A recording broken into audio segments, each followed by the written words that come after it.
Har Har Mahadev. The Kavod Yatra that commenced on Monday, July 4th, spanned until July 15th and witnessed the pilgrimage of millions of devoted Kanvariyas. This annual Sanatan tradition, observed during the sacred month of Sawan, attracts an estimated 1.5 to 2 million Lord Shiva worshippers. The Kavod Yatra is widely regarded as a powerful emblem of faith, unwavering devotion, and the profound bond shared between devotees and devotee Dev Mahadev. During this yatra, devotees undertake a journey on foot to sacred places associated with Lord Shiva, including Haridwar, Rishikesh, Kedarnath, Gangotri, and Amarnath. Very long distances are covered to reach these destinations, which is why it is called a yatra, because doing this is considered as an act of devotion, penance, and for seeking blessings from Lord Shiva. One distinctive feature of the Kavod Yatra is the carrying of water pitchers, known as Kavod, carried on shoulders by the devotees. The Kavod are filled with holy water, often drawn from river Ganga or other sacred rivers, which is believed to possess purifying and sanctifying properties. Devotees usually balance the Kavod on their shoulders using a wooden or metal frame, which helps distribute the weight evenly. Some devotees may choose to carry multiple Kavod, further increasing the physical challenge and displaying their deep commitment to Mahadev. There are various stories linked with the reason behind why Kavod Yatra takes place every year. The most important one is the story of the churning of the ocean, known as Samudra Manthan. It revolves around the quest for the nectar of immortality, Amrita, the cosmic poison Halahala, and the pivotal role played by Lord Shiva. According to the ancient texts, the Devas and Asuras were engaged in an eternal struggle for power and supremacy. The Devas, fearing the might of the Asuras, sought to attain immortality to maintain their divine status. They learned from Lord Vishnu, the preserver of the universe, that the nectar of immortality resided at the bottom of the cosmic ocean. To obtain the nectar, the Devas and Asuras decided to churn the ocean jointly. They used Mount Mandara as the churning rod and the serpent Vasuki as the rope. The Asuras held the serpent's head, while the Devas held its tail, and they began to rotate the mountain, ultimately causing the ocean to churn. As the churning commenced, a host of celestial and mystical beings emerged from the ocean. Precious gems, divine objects, and celestial beings like Kamdhenu, the wish-fulfilling cow, and Uchashravas, the divine horse, emerged during the process. However, alongside these auspicious creations, several unavoidable challenges and threats also arose. One of the most dangerous substances to emerge from the ocean was a potent poison called Halahala, which possessed the power to annihilate all the creations of universe. The poison was so toxic that its mere presence could endanger the entire existence of the universe.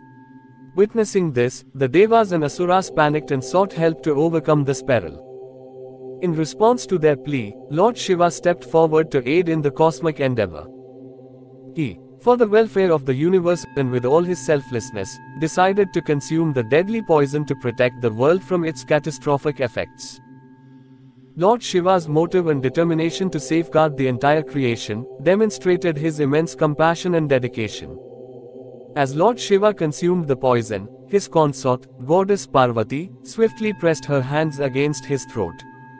With utmost swiftness and devotion, goddess Parvati was able to prevent the poison from descending further into his body. Her touch acted as a barrier, confining the poison to his throat alone. The poison, unable to progress further, stayed localized and started affecting Lord Shiva's throat. The intense toxicity of the poison turned his throat blue, giving him the epithet, Neelkant, for this profound transformation, where Neel means blue and Kant means throat. The blue color became a permanent mark on Lord Shiva, serving as a reminder of his selfless act and the immense sacrifice he made for the welfare of the universe. But the toxicity of the Halahala poison was not that easy to get rid of, as its potent nature caused Lord Shiva's body temperature to rise significantly.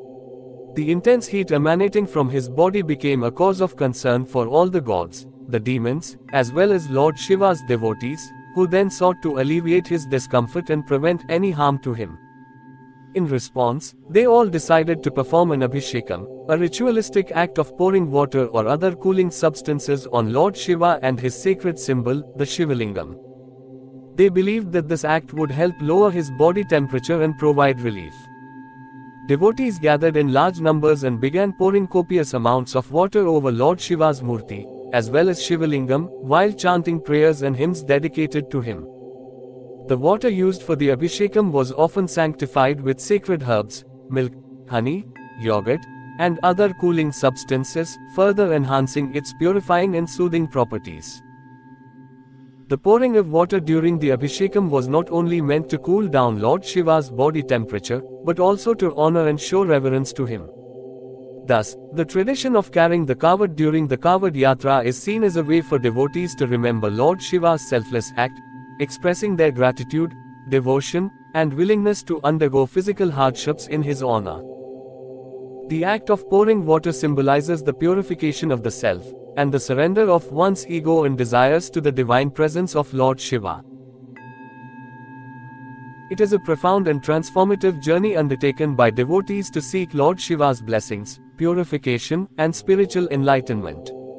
The devotees believe that by performing the Abhishekam, they are participating in the divine act of mitigating the effects of the poison consumed by Lord Shiva. It is seen as an offering of devotion, seeking his blessings, and invoking his grace and protection.